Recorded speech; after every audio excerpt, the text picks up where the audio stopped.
திருச்சி சாதனா கூட தான் சப்ஸ்கிரைப் பண்ணுறாங்க. அவங்க பெரிய ஆளுன்னு சொல்லிடலாமா? எனக்கு புரியலையேம்மா. சப்ஸ்கிரிப்ஷனுங்கிறது இட்ஸ் நாட் ஏ மேட்டர். இவங்களுக்கு வந்து அப்படி என்ன மோகமாக போயிட்டு பணம் கட்டி உங்களை பார்க்குறது வந்து. ஆனால் ஒரு குரூப் எங்கிக்கிட்டே தான் இருக்குது. வீடியோ காலில் காமிக்கிறதுக்கு, வீடியோ காலில் பேசுறதுக்கு தனியாக பணம் கட்டுறது, சப்ஸ்கிரிப்ஷன் கட்டுறது, இவங்களை ஏமாற்றிக்கிட்டு தான் அந்த குரூப் சுற்றிக்கிட்டு இருக்கு. நல்லதை எடுத்து நீ நல்லா வாழனா நல்லா வாழலாம், நாசமாய் போக வேண்டும் என்றால் நாசமாய் போகலாம். முழு சுதந்திரமும் உள்ளது.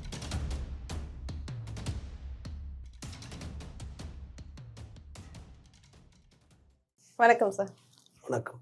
நடிகை தர்ஷகுப்தா அவர்கள் வந்து ஏற்கனவே இன்ஸ்டாகிராம் அதில் ரொம்ப ஃபேமஸாக இருக்காங்க.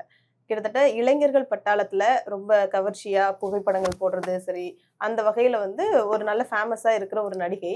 அவங்க வந்து இப்போ தனியாக அவங்க பேரில் ஒரு ஆப்பே இது பண்ணியிருக்காங்க, உண்டு பண்ணியிருக்காங்க. அதில் வந்து சில பேமெண்ட் எல்லாம் விஷயங்கள் போட்டிருக்காங்க. ஒரு பர்த்டே விஷஸ் பண்ணணும்னா அதுக்கு வந்து 6000 ரூபாய், ஒரு ப்ரொமோஷன் பண்ணணும்னா அதுக்கு 50,000 ரூபாய் அப்படின்னு சொல்லிட்டு ஒரு பேமெண்ட் லிஸ்ட் கொடுத்துருக்காங்க. அதை எப்படி பார்க்குறீங்க? இல்லை, இப்போ நான் இந்த உலகத்தில் இருக்கேன்னா நான் எங்கேயாவது ஏலியன்ஸாக இருக்கேனான்னு தெரியல. இதான் எங்கே இருக்குது இந்த ஆப்பெல்லாம்? ஒரு 5 ஆப்பை டவுன்லோட் பண்ணி கூட இதில் போகணும். ப்ளே ஸ்டோரில் தானே இருக்குதுலாம். இதெல்லாம் டவுன்லோட் பண்ணணும். ப்ளே ஸ்டோர் தான். இல்லை, உண்மையில எனக்கு எதுவுமே தெரியலமா அதெல்லாம். நானும் ஒரு 5-6 ஆப் வச்சுக்கிறேன். எனக்கு ப்ளே ஸ்டோர் போய்ட்டு அதில் டவுன்லோட் பண்ணிக்கணுமா? அதில் காசு கேட்குமா? அதில் கட்டணுமா? இல்லை, நிறையா விஷயம் சொல்கிறேன். ஏகப்பட்ட ஆப் இருக்குது. ஃப்ரெண்ட்ஸ் ஆப்பு, அதெல்லாம் பேசலாம், நிர்வாண கால் பேசலாம், என்னென்னமோ சொல்கிறாங்க. நம்ம இந்த உலகத்துக்கு ஏற்ற மாதிரி நான் இருக்கிறேனா, இல்லை உலகத்துக்கு ஏற்ற மாதிரி நான் இல்லையா, இல்லை நான் இந்த உலகத்தில் தான் இருக்கேனா, பேய் இருக்கா இல்லையா? வடிவில் கேட்பார்ல, 9 அடியில் பாம்பு இருக்குதா, கோபாலை மட்டும் பெயிண்ட் அடிக்கிறானா அப்படிங்கிற கதையாக இருக்குது. சந்திரபூமி கதையாக இருக்குது. இவங்கெல்லாம் யாரா நீங்களா? மச்சான், இவங்கெல்லாம் யாரா அவங்களா? எதோட மிச்சம்? யார் சமைப்பேன் எதோட மிச்சம் அப்படின்னு சொல்லுவார்ல. அதெல்லாம் மீம்ஸ் ஆகிட்டு, அதெல்லாம் சீரியஸ் டைலாக் அதெல்லாம். ஆனால் இப்போ மீம்ஸ் கிரியேட்டர் ஆகிட்டது. இல்லை, எனக்கு உண்மையிலே அது புரியலை. இவங்கெல்லாம் யார்? இவங்களை எப்படி காசு கட்டுறது? இவங்க வாழ்த்து சொன்னான்னு, வாழை கட்டி சொன்னான்னு, நமக்கு ஒரு பிறந்தநாள் இது ஒரு கேடு. ஏற்கனவே நம்ம ஏன் நீ பிறந்ததே திட்டம், ஜாதகமே பார்க்க வேண்டாம் ஒன்றுலாம் சொல்லுவார்ல. அவனாவது திட்டத்துக்கு வாழ்றான், நீ பிறந்ததே திட்டம்னு. இவங்களாம் யாருங்க? இவங்களை உள்ளே ஒரு உலகம், இந்த உலகத்துக்குள்ளே இவங்க ஒரு வாழ்வியல். இவங்க செலிபிரிட்டி, அவங்க இடம் விற்கிறாங்க, கடை திறக்கிறாங்க, நகை திறக்கிறாங்க. ஒண்ணுமே புரியலையேங்க. ஆனா அவங்களுக்கு தானே இப்ப இருக்கிற இளைஞர் பட்டாளம் வந்து ரொம்ப சப்ஸ்கிரைப். யார் இளைஞர் பட்டாளம்? 20 லட்சம் பேர் வந்து சப்ஸ்கிரைப் பண்ணிருக்காங்க இப்போதைக்கு. திருச்சி சாதனா கூட தான் சப்ஸ்கிரைப் பண்றாங்க. அவங்க பெரிய ஆளுன்னு சொல்லிடலாமா?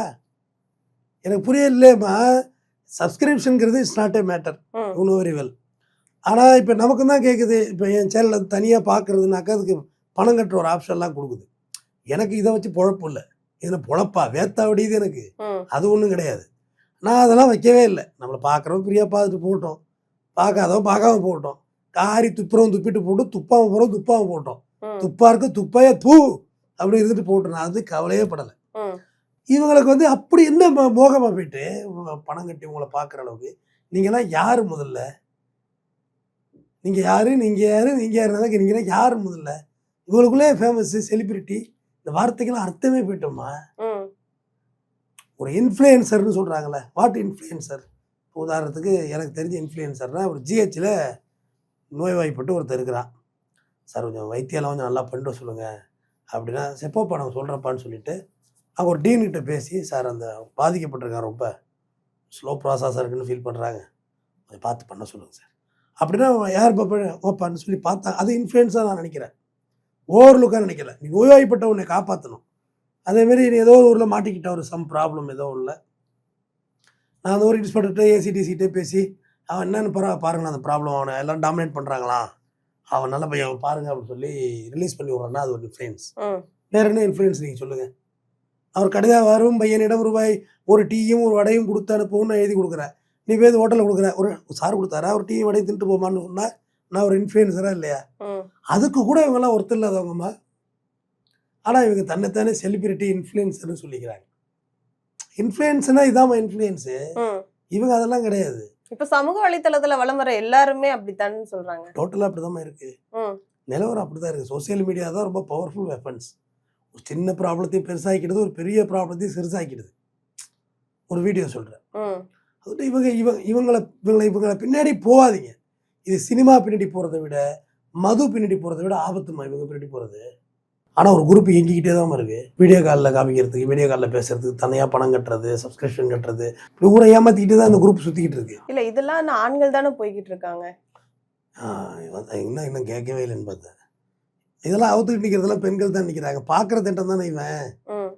ஆண்களை எங்கேயாவது அப்படியா நிற்கிறா? இல்லை சில பேர் இவங்கெல்லாம் பார்க்காம இருந்தா அவங்களுக்கு என்ன அது வந்தது?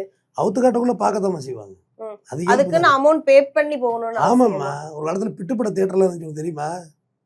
அப்போல்லாம் நான் 12வது பருடம் அப்படிக்குள்ளே தேட்டரில் அவுட் ஆகிட்டதெல்லாம் தம்பிக்கெல்லாம் தெரியும். ஜோதி தேட்டர் இருந்துச்சு இங்கே பரங்கிமலை ஜோதி தேட்டர். உன்னை பார்த்த மாரியே இருக்குமா அந்த ஆப்ரேட்டர் பண்ண ஒன்றெல்லாம். அந்த தேட்டரில் பிட்டுப்படம் ஓடும். அப்புறம் எங்கள் ஊர்களில் வந்து படம் ரஷ் ஆகாதப்போ காலையில் 11:30 காட்சி மட்டும் அந்த படம் போடுவாங்க. ஏப்படம் ஆக்சுவலாக அது ஏப்படம் இல்லை, மலையாள படம். அது மலையாளத்தில் வந்து இந்த மேலே இந்த இப்போ ரெண்டு இந்த புடவை அவங்க ஒரு மாதிரி கட்டுவாங்க இல்லை, மேலே கட்டாமல் இருப்பாங்க, அது போடுவாங்க. அது இன்ட்ரோலுக்கு கூட ஒரு பிட்டு ஒன்று போடுவாங்க. அது பிட்டுன்னு வச்சுருப்பாங்க தனியாக.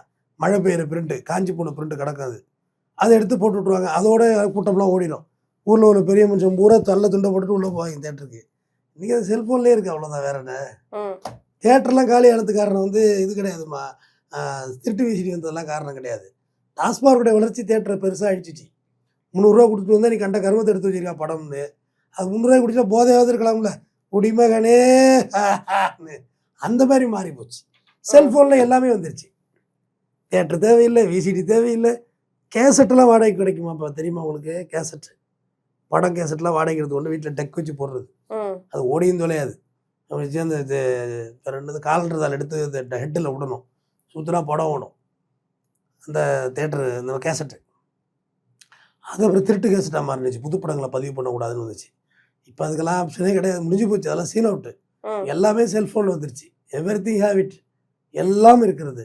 நல்லதை எடுத்து நீ நல்லா வாழனா நல்லா வாழலாம், நாசமாய் போக வேண்டும் என்றால் நாசமாய் போகலாம். முழு சுதந்திரமும் உள்ளது. நடிகர் ஜிபி முத்து அவர்கள் வந்து தொடர்ந்து அவங்க வீட்டுக்கு முன்னாடி இரு தரப்பினர் அவங்க வீடு அவங்க முன்னாடி உள்ள வீட்டுக்காரவங்களுக்குலாம் அடிக்கடி சண்டை வருது, மோதல் வருது அப்படிங்கிற மாதிரி ஒரு பேச்சு வந்து அடிக்கடி சோசியல் மீடியாலையும் சரி, அவங்க வீடியோ போறது என்னை தாக்கிட்டாங்க அப்படின்னு சொல்லிட்டு வீடியோ போறது நடக்குது.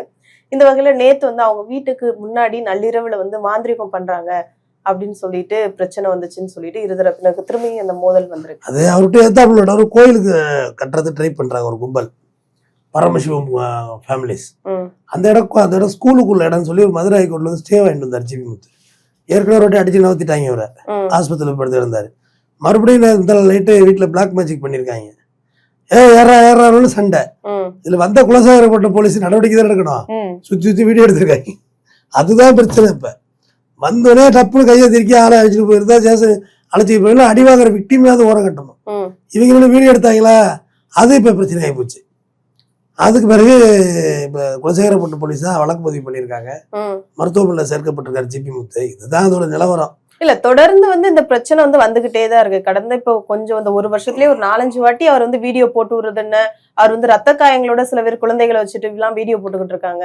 இது வந்து காவல்துறையினரோ இல்ல மத்த நபர்களோ எதையுமே பொருட்படுத்த மைனாரிட்டி சமுதாயமா, ஆசாரி சமுதாயமா, அப்புறம் வேற சமுதாயம். அதனால இவரால் அங்க பேலன்ஸ் பண்ண முடியல. போலீஸ் தான் அவருக்கு சப்போர்ட் பண்ணுங்களேன் என்னன்னு பார்த்து. இல்ல தாசில்தாருக்கு ஒரு பீஸ் மீட்டிங்காவது அரேஞ்ச் பண்ணி கொடுங்க. தாசில்தார்ட்ட கொடுத்து ஒரு பீஸ் மீட்டிங் அரேஞ்ச் பண்ணி கொடுத்தாங்கன்னு வச்சுக்கோங்க போலீஸ், அவங்க டாக்குமெண்ட் எடுத்து பீஸ் மீட்டிங் பண்ணிட்டு வந்துடலாம். அதுதான் பெட்டரான வே. இப்படியே சட்ட ஒழுங்குலேயே போய் கிடச்சா குலதலையில் முடிஞ்சு போச்சுன்னா பெரிய சிக்கல். அதெல்லாம் பரிதாபத்துக்குரியதாக போயிடும். கிராமத்தில் எதுக்கு ட்ரிகர் ஆகுதுன்னே தெரியாது, ட்ரிகர் ஆகிடும். போய் கொஞ்சம் கூடுதல் அஃபென்ஸ் ஆகி போச்சுன்னா என்ன செய்யுது? அதுக்கு வந்து போட்டு எஃப்ஐஆர் தான் போட்டு உட்காந்துருப்பாங்க. அதனால தாசில்தார் பீஸ் மீட்டிங் ஆர்கனைஸ் பண்ணி கொடுக்குறது தான் பெட்டர் வே. தொடர்ந்து பேசுவோம். நன்றி.